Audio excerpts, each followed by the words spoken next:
It's February 14th, 2015. Happy Valentine's Day, everybody.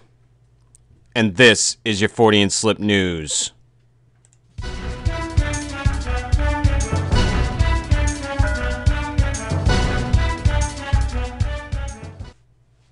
Yeah, and our first story from Boing Boing. I love that name. Boingboing.net.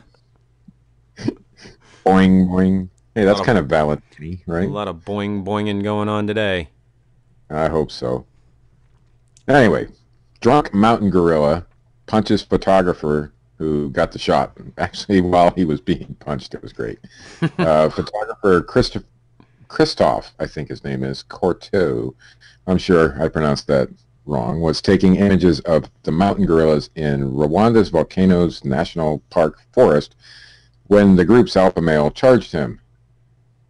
Corto is a pro. He got the shot of that incoming fist before the punch hit him. The ape was reportedly drunk from eating bamboo stems. Oh, they ferment in the stomachs of gorillas. Basically, their bodies make their own beer. Dude, wouldn't that be awesome? What are you doing taking a picture of me, you son of a bitch? I just want my body to make its own beer. It'd be great. In less than a second, he was on me and strongly hit me like a rugby player. With the shock, I felt all his power and weight on my body, Corto told Carter's news agency. I was taking photographs of the gorilla family on the slopes of the mountains with several clients of mine, said Corto. We were all mostly focusing on a silverback called Acrovuro. I don't know. The leader of the... exactly it. Caravuro, I think it is, the leader of the group. All members of this family were quiet. God almighty, Chris. I can't read. All members of this family were quite excited on this day. I couldn't even read the word quite. They were all drunk from bamboo. Yeah. I think my body is making its own beer. Probably due to the consumption of the bamboo stems, which causes gorillas to become extremely drunk and excitable. Suddenly, Acrovuro was, no, that doesn't even make sense. Who writes these things? Anyway, he just ran at me, but I could not move away as I was taking photos on my knees. In less than a second, he was on me and strongly hit me like a rugby player. With the shock, I felt all his power and weight on my body. Silverback gorilla like him weighs around 250 kilograms. So imagine a big old football player running straight towards you. Normally they timidly avoid visitors when they move close, but not this time. He was too drunk. Then he dashed through the vegetation to chase away a back male behind us. So he was like every guy around closing time that's drunk. That's why I don't go to bars, Chris. I don't drink, but if I did, that's why I wouldn't go to bars. So we have alien seeds from the HuffingtonPost.com. Scientists in the UK have examined a tiny metal circular object and are suggesting it might be a microorganism deliberately sent by extraterrestrials to create life on the planet Earth. The University of Buckingham reports that the minuscule metal globe was discovered by astrobiologist Milton Wainwright and the team of researchers who examined dust and minute matter gathered by a high-flying balloon in Earth's atmosphere. It's a ball about the size, or about the width of a human hair, which has filamentous, I can't read these big words, life on the outside and a gooey biological material oozing from its center, Wainwright said. It's got a gooey center? It says so, yeah. A gooey biological material oozing from its center.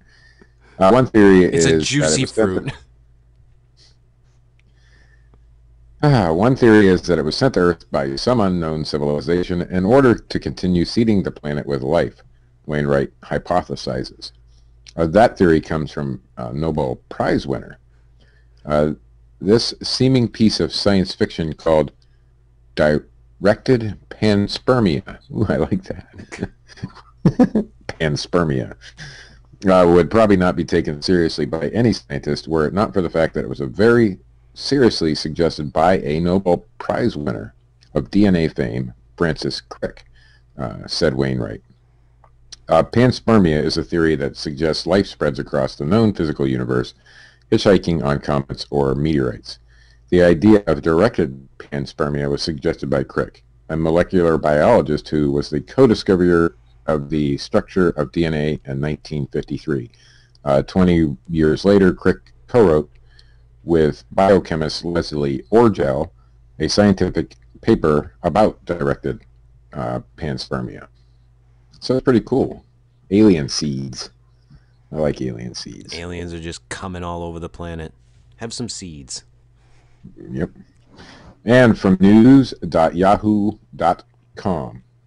Obama's advisor, John Podesta, says his biggest regret is keeping America in the dark about UFOs. Outgoing senior Obama advisor John Podesta reflected on his latest White House stint Friday, listing his favorite moments and the biggest regrets from the past year. Chief among them was depriving the American people of the truth about UFOs. Podesta wrote a tweet that said, "Finally, my biggest failure of 2014, once again not securing the disclosure of the UFO files." Podesta's longtime fascination with UFOs is well documented, and his brief political hiatus following 4 years as President Bill Clinton's chief of staff freed him up to pursue his otherworldly passion. At a 2002 press conference organized by the Coalition for Freedom of Information, Podesta spoke on the importance of disclosing UFO government investigations to the public. "It's time we find out what the truth really is that's out there," he said. "We ought to do it, really, because it's right. We ought to do it, quite frankly, because the American people can handle the truth. And we ought to do it because it's the law."